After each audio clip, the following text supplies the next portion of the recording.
Pues nada, me toca seguir aquí con otra mesa igual de interesante que la anterior.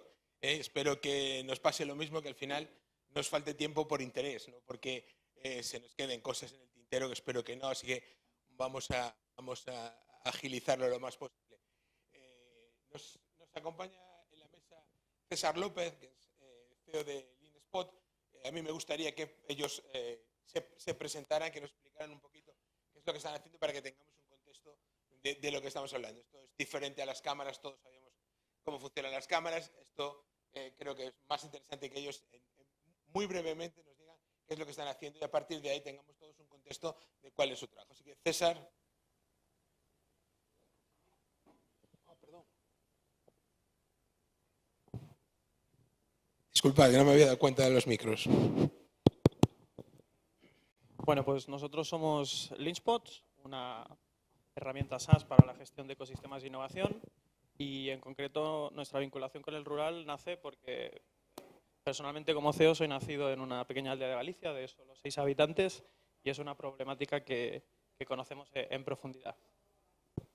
Bueno, nos acompaña también Javier Ruiz, que es técnico de emprendimiento y empleo de Agalsa en la Sierra de la Demanda. Nosotros somos un grupo de acción local situado al sureste de la provincia de Burgos. Como sabéis, los grupos de acción local son asociaciones sin ánimo de lucro que se crearon en los años 90 para canalizar las subvenciones de los fondos LEADER para apoyar los negocios de emprendimiento en las zonas rurales.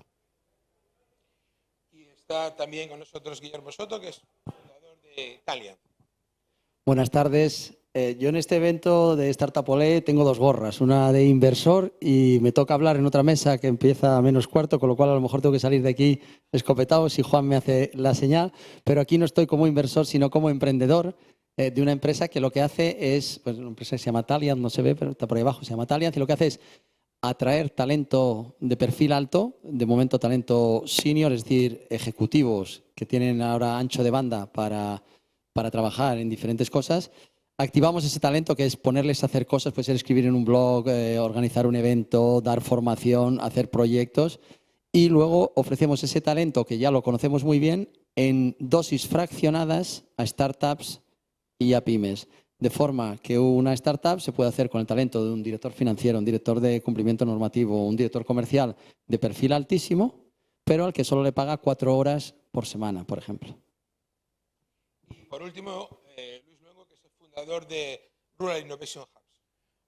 Hola, buenas tardes. Me ganas en el número de habitantes del pueblo porque yo nací en un pueblo de 50 habitantes.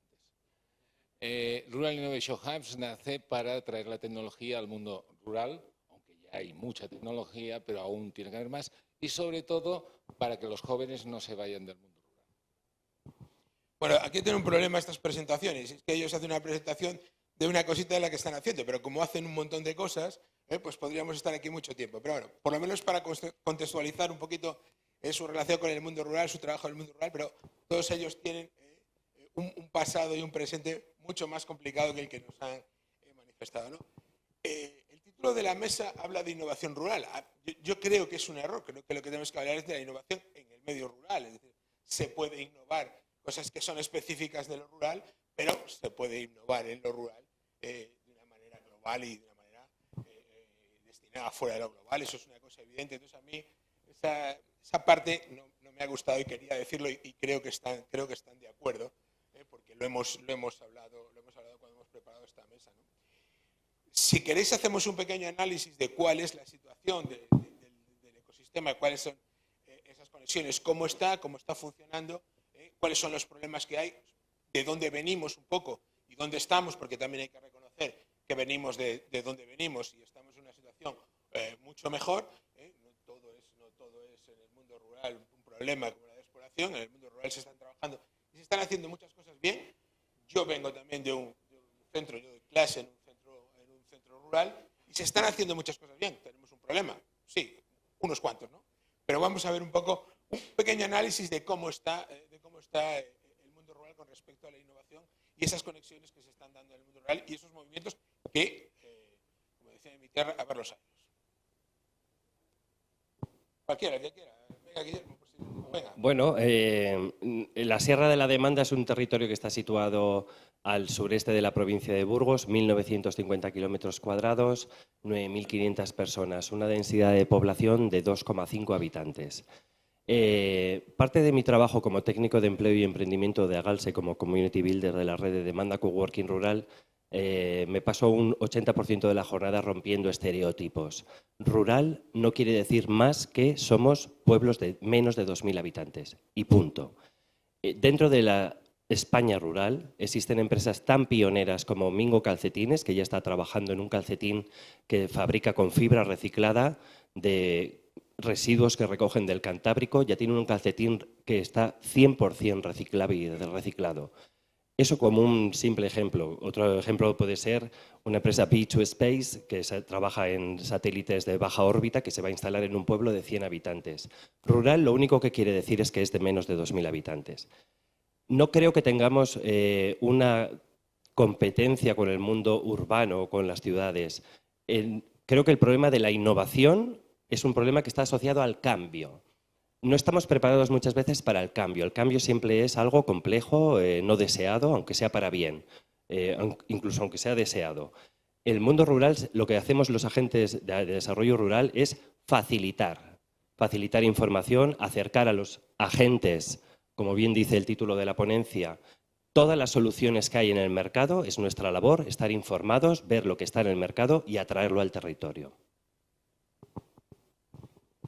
Mi experiencia tiene que ver con la formación que he dado en programas que organizan pues, instituciones de todo tipo y que en los últimos 2-3 años pues, me ha llevado a pueblos realmente pequeños, no sé si de la dimensión que comentabais antes, y donde bueno, pues hay iniciativa empresarial local.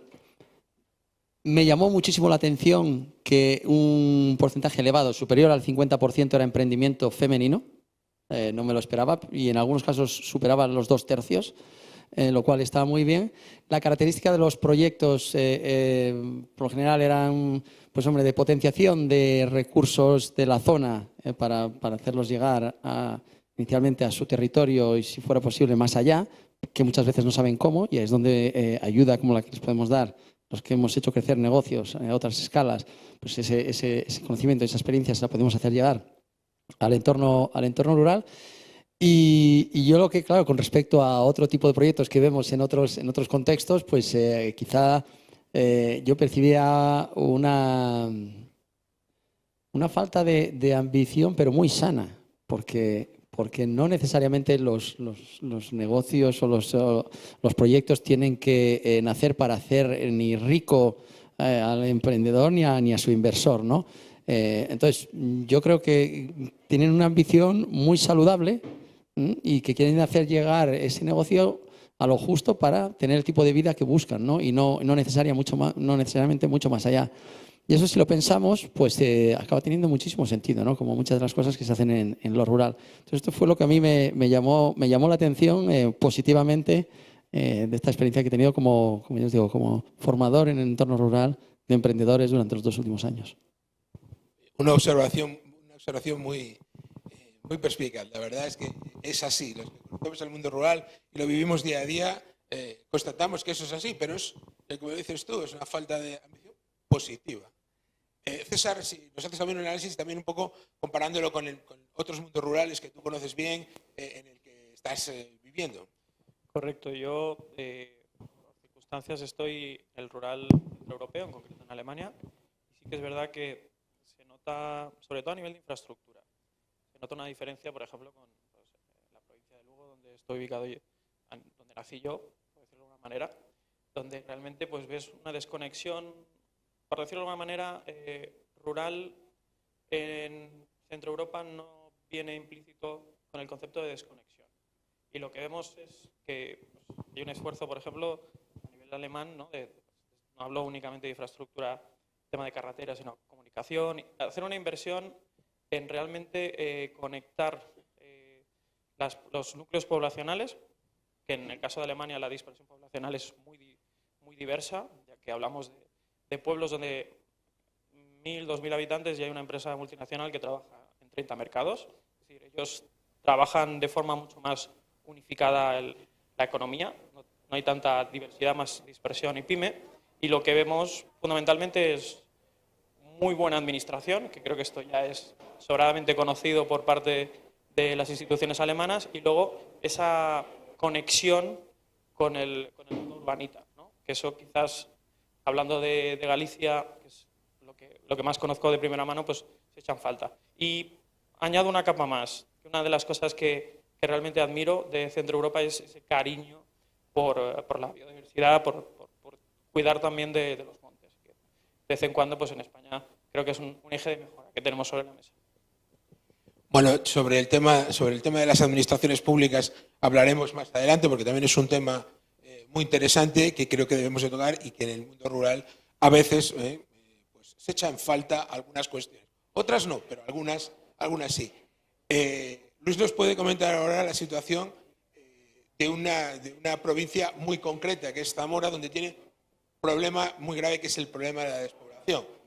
Por coincidencia, Luis y yo compartimos pueblo de trabajo. Yo doy clase en el instituto donde él tiene su empresa, nos hemos conocido a raíz de esto, y esa es la prueba de que incluso dentro de un pueblo tan pequeño, personas que estamos de alguna manera vinculadas a este mundo, no nos conocíamos. Él pasa mucho tiempo en Barcelona, pero no nos conocíamos. Es decir, ha sido a través concretamente de Emilio Corchado, que nos hemos encontrado. Que esa desconexión está ahí, ¿no? Pero nos puede comentar un poco, Luis, esa situación en el epicentro de la despoblación, pero que sin embargo se demuestra que hay innovación, aunque no haya gente. Bueno, para mí me gustaría comentar por qué estoy ahí, porque estoy concretamente en esa zona, porque nací ahí, pero en cambio he estado viviendo fuera mucho tiempo.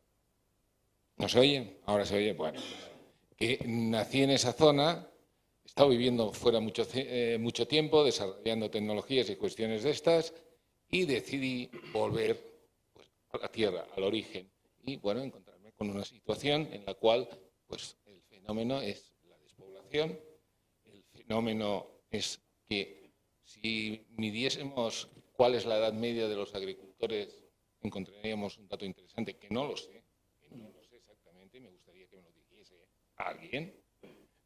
Nos encontraríamos quién va a suceder a esos agricultores o ganaderos, porque los jóvenes están yendo fuera, y qué se puede hacer para que no se vayan. Y evidentemente hay que traer tecnología, que es el proceso en el cual estoy inmerso. Por ejemplo, traer biología sintética para hacer una agricultura regenerativa. Aparte que ya sabemos que los holandeses pues, hacen agricultura de precisión, que es tecnología y demás. No, vamos a tocar temas naturales, que es lo que nos interesa. Entonces, hay sobre todo que hacer una fase de formación al personal que está ahí, que entiendan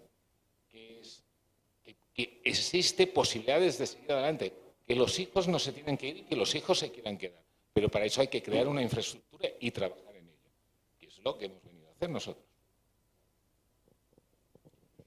Bueno, está claro que las empresas están, la posibilidad de inversión está, el trabajo está, los proyectos están, pero hay un elemento que comentó César con relación a Centro Europa, que es la administración.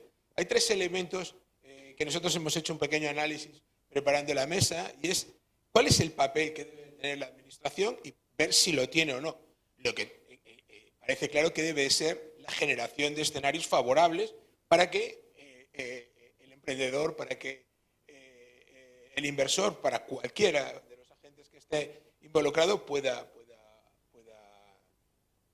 evolucionar positivamente. El otro elemento es esa colaboración público-privada. A mí me parece fundamental. Creo que si no hay colaboración público-privada en el medio rural, la situación es muy, muy, muy difícil. Y el tercero es la legislación. ¿Qué legislación se está produciendo? Porque hay legislación muy positiva y otra legislación que choca con la realidad del medio rural, que puede valer para otros escenarios, pero que no vale para el medio rural. Entonces, con esos tres elementos, si queréis, hacemos también un pequeño análisis de ese papel de las administraciones, que tiene su parte positiva, pero también tiene sus sombras, ¿no? Entonces, esta parte es una parte muy entretenida de lo que vamos a hablar.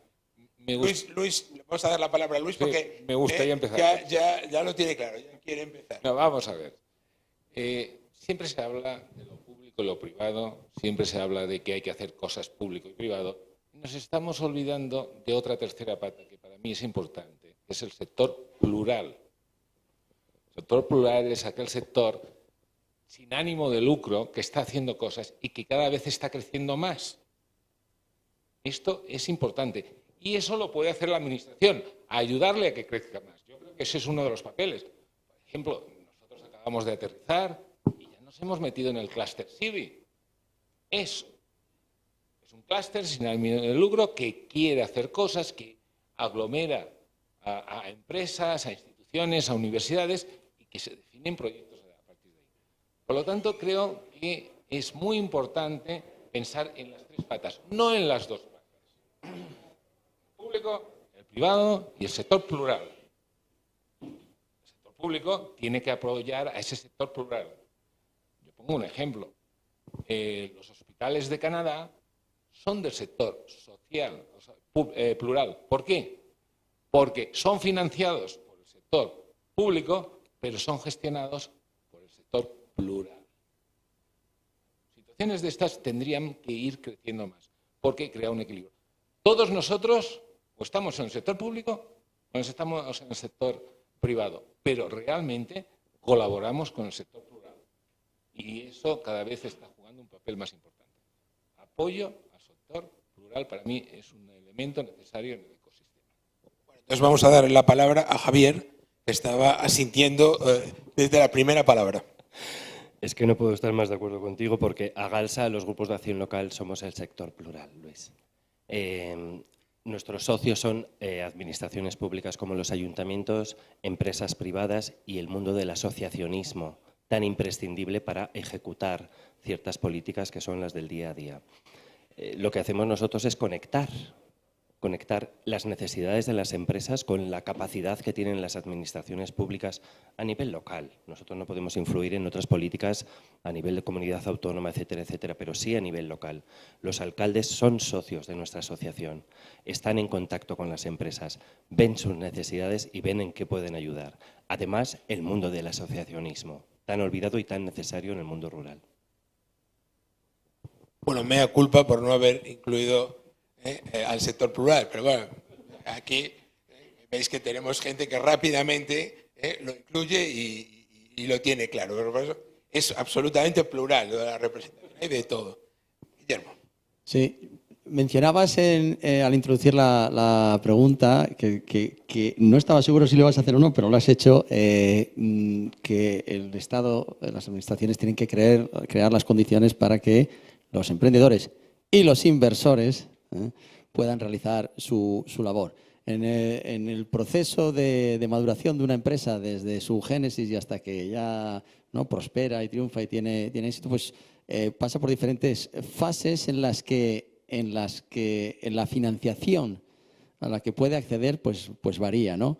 En una primera fase muy embrionaria, pues es esa persona, sus circunstancias y su círculo más cercano, lo que se llaman los family friends, y luego los fools, ¿no? Que son los idiotas suficientemente locos como para apoyar esa idea, ¿no? Pero una vez superada ese momento, entran en juego los business angels. No sé si es un término con el que os sentís familiarizados, pero son gente que están dispuestos a apostar su dinero por ese proyecto y además a apoyar al emprendedor con mucho más que ese dinero, con sus contactos, con su experiencia, con su conocimiento. Trayéndoles nuevos clientes, nuevos inversores, talento, etcétera, ¿no? Entonces, ¿qué es lo que ocurre? Y luego ya cuando madura más, pues ya entran otros financiadores, pueden ser ya bancos, pueden ser fondos, etcétera, ¿no?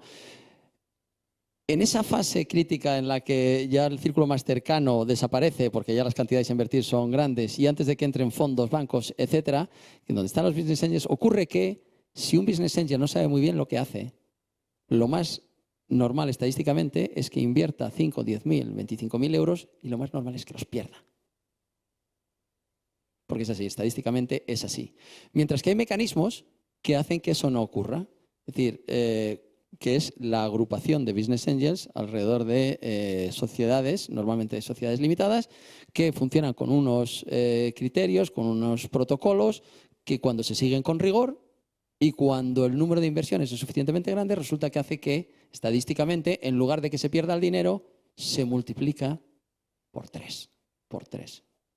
Entonces, yo haciendo una presentación al viceconsejero de Economía de la Comunidad de Madrid para invitarle a que tomara medidas para que proliferen estos grupos de Business Angels, le pregunté cuánta gente puede haber en la Comunidad de Madrid que si supiera cómo hacerlo y conociendo muy bien los retornos y también los riesgos a los que se enfrenta cuando invierte en startups a través de un vehículo de estas características, ¿cuántas personas puede haber en Madrid que estarían dispuestos a invertir 10.000 euros? Y su respuesta inmediata fue 100.000. Si eso fuera así, serían 1.000 millones de inversión en startups al año. Yo le dije, no venía preparado para esta respuesta, yo venía para una respuesta que se pareciera más a 5.000 personas que invirtieran 5.000 euros. Y eso ya serían 25 millones. Bueno, pues no hay ninguna administración en España que tome medidas para que proliferen los grupos de Business Angels. No digo los Business Angels, que en la última ley de startups les han dado una pequeña golosina fiscal. No, los grupos de Business Angels. Bueno, ahí lo dejo. Una pena que no tengamos una mesa para esta ley, porque sería muy interesante. Sí, pero digo aquí, porque ya nos quedábamos y lo hacíamos aquí. César, por favor. Bueno, yo os voy a compartir una experiencia que me ha servido para seguir desarrollando nuestro producto. Yo estuve en el Parlamento Rural Europeo en Polonia, en Kielce, hace más o menos un añito, y una de las cosas que detectamos es que hay una desincronización entre lo que es la innovación, los ecosistemas emprendedores y, digamos, la propia realidad. Una de las cosas que hacemos en Leanspots es generar ecosistemas de innovación para entenderlos y luego generar dinámicas que hagan que la innovación se repita de forma cíclica.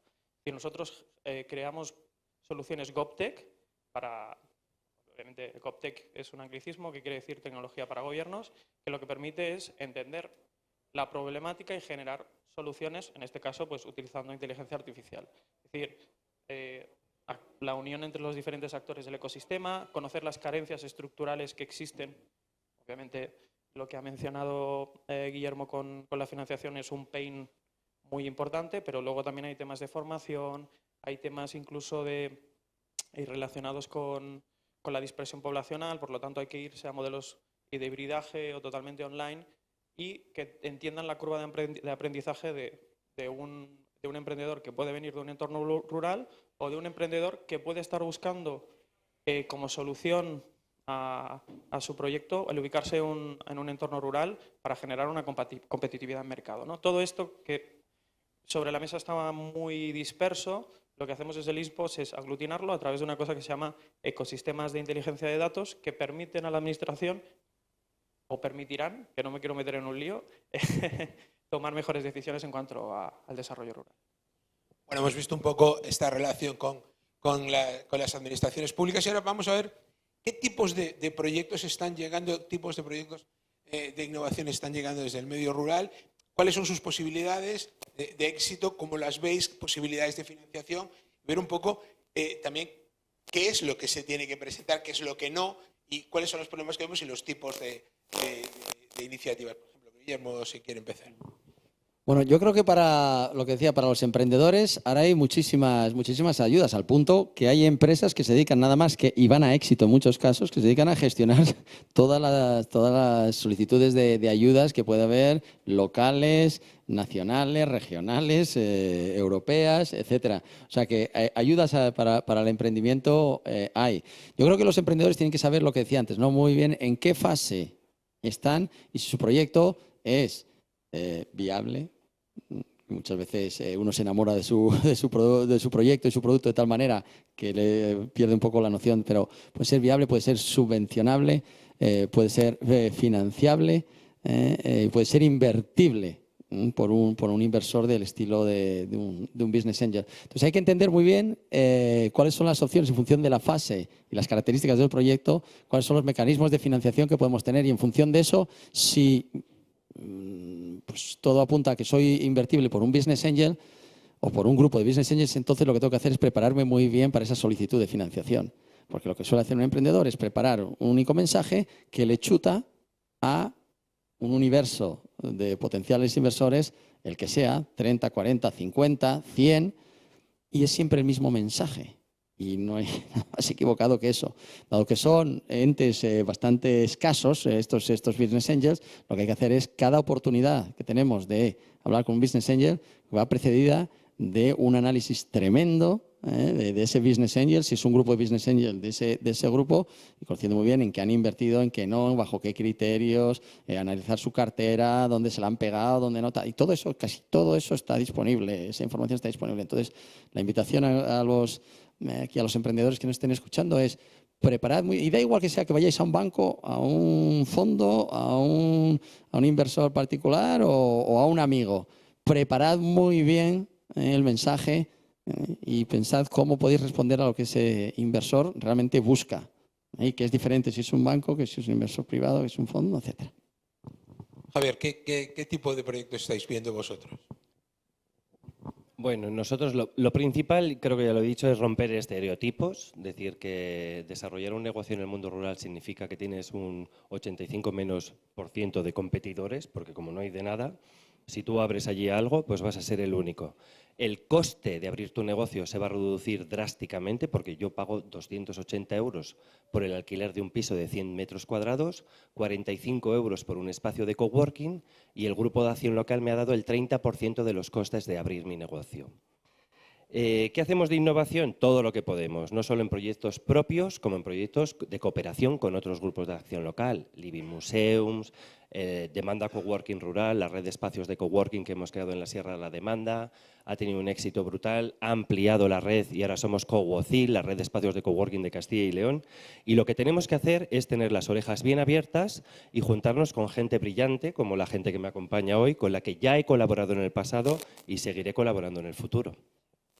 Y ya para acabar, César, ¿cómo ves tú los proyectos que están llegando desde el medio rural? Bueno, nosotros... Perdona, se va Guillermo, le dejamos. Esto es el problema de tener gente brillante. César. Bueno, nuestra visión, digamos, como empresa es un poco privilegiada, ya que analizamos más o menos 1 millón de startups al mes y tenemos varios ecosistemas de aceleradoras rurales, donde también vemos tendencias. Las tendencias, básicamente, los patrones se siguen repitiendo, pero vemos algunas novedades, ¿no? Por ejemplo, mucho tema de Big Data y creación sintética de datos, importante para poder empezar a desde proponer estrategias de repoblación, como en nuestro caso, a empezar a digitalizar servicios desde la óptica de un data science, ¿no? También temas relacionados con el envejecimiento de la población. Estamos viendo mucha proliferación de wearables, sistemas de telemetría, tracking, para paliar la falta de servicios que existe en el rural, sobre todo en el tema que mencionaba anteriormente. Y obviamente el sector agrotech, que es una de las, y además sabéis que es una bandera en el sur de Europa. Es decir, creo que estamos haciendo un excelente trabajo, pero hay mucho margen de mejora. Pero te voy a robar un poco el inicio, el speech del inicio. Yo creo que rural debe ser una circunstancia y nunca debe definir la calidad del proyecto. Por eso creo que es importante entender que hay que plantearse la posibilidad de abrir una empresa Deep Tech y poder hacerla desde rural sin ningún tipo de problema. Y eso solamente se va a conseguir unificando a los actores que existen en la actualidad y aportando nuevos. Es decir, pues es muy bonito y nosotros estamos muy cerca de conseguirlo como empresa, de que Microsoft, Google, IBM o el propio Oracle sea capaz de dar los mismos perks que serán un Unique Combinator a un proyecto que tenga base, un headquarter en un entorno rural, ¿no? Eso creo que sería el gran objetivo. Bueno, nos ha vuelto a ocurrir, ¿eh? Lo interesante siempre va contra el tiempo. Creo que las exposiciones que hemos tenido han sido muy interesantes, las visiones han sido diferentes y siempre todas ellas desde una posición privilegiada para hacer el análisis. Yo me quedo, tú me robabas el principio del speech y yo te robo el final. Creo que lo rural coincido que debe ser una circunstancia, solamente una circunstancia. Y lo que hay que abordar son las circunstancias desde todos los puntos y desde todos los agentes. Creo que se está haciendo un trabajo, falta mucho trabajo, el medio rural tiene muchas posibilidades y creo que aquí se ha demostrado. Agradecerles a todos ellos que hayan estado con nosotros estos 25 minutos. Muchas gracias.